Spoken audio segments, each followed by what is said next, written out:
Hoje nós vamos aprender sobre morfossintaxe do sujeito. Como foi visto, o sujeito, ele é o termo o qual se faz uma declaração, quem pratica a ação. O verbo que aparece no predicado, ele deve concordar em pessoa e número com o sujeito a que se refere. Morfologia é a parte da gramática que estuda as classes, tá? As classes gramaticais e as suas flexões. E a sintaxe é a parte da gramática que estuda as relações entre as palavras na frase. E pode-se concluir o que então? Que a morfossintaxe do sujeito foca nas formas, que são as palavras, e também que podem exercer diversas funções, que é a parte da sintaxe. Aqui, substantivos ou palavras substantivadas. Veja bem, além dos substantivos, palavras de outras classes morfológicas podem assumir também um valor de substantivo, quando antecedidas, isso aqui é importante vocês saberem, quando antecedidas por um determinante, tá? Que pode ser um artigo, um pronome adjetivo ou um numeral. Nesses casos, a palavra ela sai da sua classe e ela passa a ser substantivada. Observe aqui, ó, o pedalar e o caminhar são atividades prazerosas. Então, se nós fôssemos classificar só a palavra sozinha, pedalar, nós marcaríamos que ela era verbo, certo? Mas aqui, como ela está assumindo um valor determinante e também está sendo acompanhado pelo artigo, ela passa a ser verbos substantivados. Olha, o caminhar também. Então, veja bem, são atividades prazerosas. O que são atividades prazerosas? O pedalar e o caminhar. Então, os verbos foram substantivados, se tornaram como se fosse um substantivo, assumiram um papel de substantivo, ok? E aqui, veja bem, ó, núcleo do sujeito. Lógico que é composto, porque núcleo nós temos dois, pedalar e caminhar.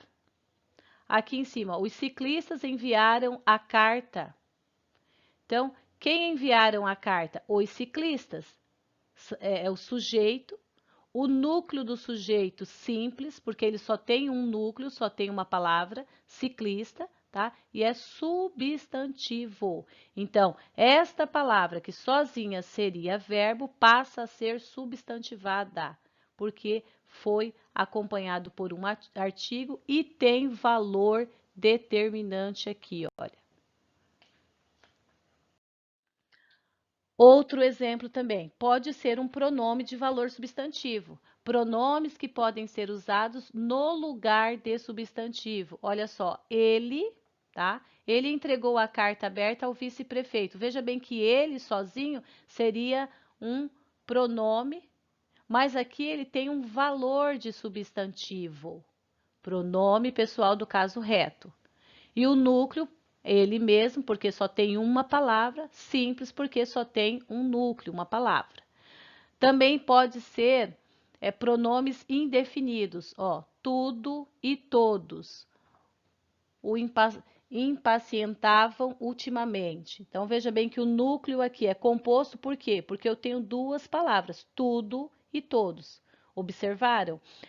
Pronomes, tá? Pronomes, pronome pessoal, pronome indefinido, que neste contexto passa a ter um valor de substantivo. Numerais, numerais também pode ter valor de substantivo.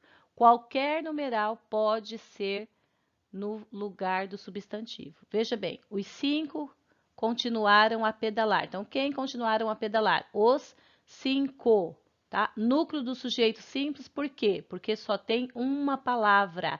E esse numeral que é cardinal ou numeral ordinal, primeiro, segundo, passa a ter um valor de substantivo. Então, ele passa a ser uma palavra substantivada.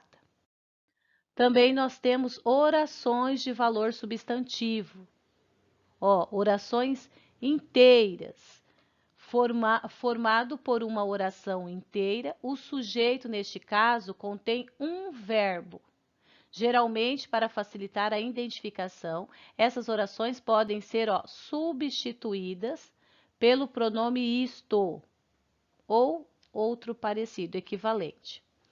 Veja bem, planejar a mobilidade urbana é importante. Então, o planejar aqui, verbo que forma a oração do sujeito, do núcleo do sujeito. Planejar. Ficou apenas essa palavra. Você vai direto para o verbo e você pergunta: o que é importante? Então, vem tudo isso, planejar a mobilidade urbana. Tudo isso vai funcionar como sujeito simples, por isso que ele coloca que existem também orações de valor substantivo. E aí, no caso, nós vamos destacar o planejar, porque é a parte mais importante, é o núcleo deste sujeito. Olha aqui também, convém. Convém, tudo isso, que todos observem as ruas da cidade e que cobrem melhorias ao poder público. Então, toda essa oração aqui, ela tem valor de substantivo. É um sujeito composto, por quê? Porque nós temos dois núcleos, observe e cobrem. No caso do sujeito oculto ou elíptico, embora não apareça nenhuma palavra no espaço destinado ao sujeito da oração, o que a gente percebe? A sua presença por meio da terminação do verbo. Isso nós já vimos. Então, veja bem, pedalo até a escola todos os dias. Quem pedalo? Eu.